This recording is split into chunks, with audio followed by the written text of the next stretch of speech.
Steve. Hi. We're going to just chat about the demo that we did the other day. Yeah.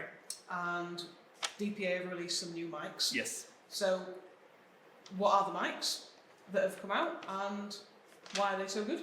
Well, it was the 2012-2015 are the new ones that have come out, new pencil mics. I think when you're looking at miking up drums, there's one major word you've got to look for, and that's transients. There's a lot of microphones that don't pick up transients too well. What a transient is, it's the very, very short first millisecond of sound that you get when you snap a snare drum or you're hitting a cymbal or anything like that. It happens so fast, a lot of microphones don't pick up on it properly, and this is one of the really, really great things that DPA are good at, and that's why I wanted to, when we're doing the drum things, why I wanted to use the DPA mics with them. There's two types that they use, a standard cardioid and a wide cardioid. That's basically how wide the pickup pattern is.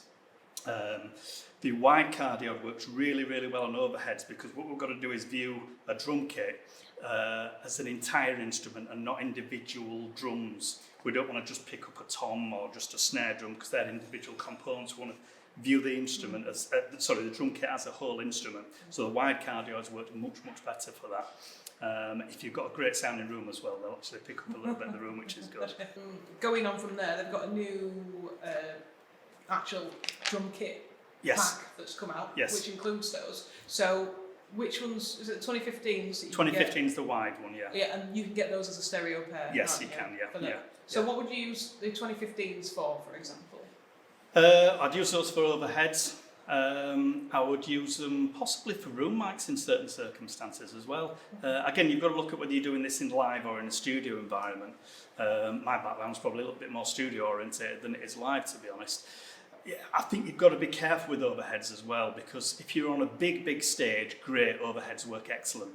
If you're, say, playing a small theatre, a small bar, or especially if you're in like a local pub, where you end up sort of cramped in the corner of the room, overheads can be problematic, because you're putting the two mics above the drum kit, and all they're going to do is pick up all the racket from the guitar amplifiers and everything else, and they're going to make a mess of it. In that circumstance, I would probably use something like the 2012s or tighter pickup pattern microphones and put them a little bit closer to the cymbals, so they become more spot mics, exactly the reverse of what we just said earlier, in all honesty. So you've got a spot mic for the cymbal side, for the hi-hat side, and you've got a spot mic for the ride cymbal side, and you're putting them closer to the kit, so they're going to focus on the kit and not view it as an entire instrument. The better way to do it is to have it higher, but in a little pub, a little bar, it's just going to pick up the general racket of all the other bits and bats, which is going to clutter up your mix. Not a good choice. No. And for the toms, was it the 4090? It was, yeah. Again, very, very quick transient wise. So any snaps when the drummer is when Dean were hitting them, as a very dynamic drummer was Dean. And this is a problem you can get with some mics, is that they don't pick up all them tiny little nuances. All the DPA mics are very, very good at that. So they get the transients through. You're not going to cloud that. Yeah. Probably important to say as well, you need to view at what you're actually wanting to get at the sound. So there might be an argument that sometimes you want to go for a more of a vintage sound. And there might be an argument that certain condenser mics, certain DPA mics don't work as well in that, and you might be better with a more old-fashioned dynamic microphone. So again, you need it's the right tool for the right job. You need to look at what you're doing, what you want your final result to be, and then choose the right tools. Yeah. We know what we want to do when Dean was playing the other day, and DPA was perfect for that because it captures the kit beautifully and naturally, which is what DPA are all about, really. What is the kick drum or the bass drum mic that's... That's the, I forgot the model number, 4055 is it? Yeah. They've gone, on that one, DPA have gone for a completely different way to what most kick drum mics work like. So most kick drum mics from other brands, they pre-EQ the sound into the microphone, so they'll generally have some kind of bass boost on them, they'll generally have some kind of presence boost on them to try and get that click from the thing and the weight from the kick drum.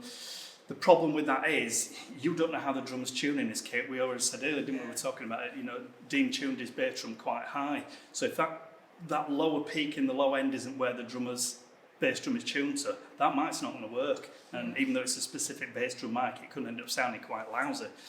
What the DPA have done is create a microphone that's incredibly flat, incredibly accurate again, very, very fast transient capture, and then you as the engineer can choose what you want to do with that sound. You can mould it as you need to do. It's capturing everything from extreme lows to the extreme high of the kick drum, and you choose what you want to do with it. So again, with another, say, dynamic microphone, because the DPA is a condenser again, with using another dynamic microphone, we might have our problems with Dino's kick drum on there, because they did tune it quite high. Are all of the mics in the drum kit, they're all condensers, they all require phantom power? Yes, DPA don't do any dynamic mics, everything they do is condenser. Okay, so, and how do you find that for live?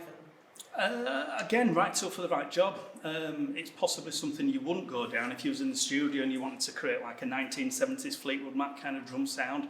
It'd probably be the wrong mic to use. Right tool for the right job. If you're wanting to accurately capture the kit, you wanting them fast transients that the old 70s drum sounds didn't have, then a rhythm mic, a dynamic mic's probably not going to capture them transients in the same way.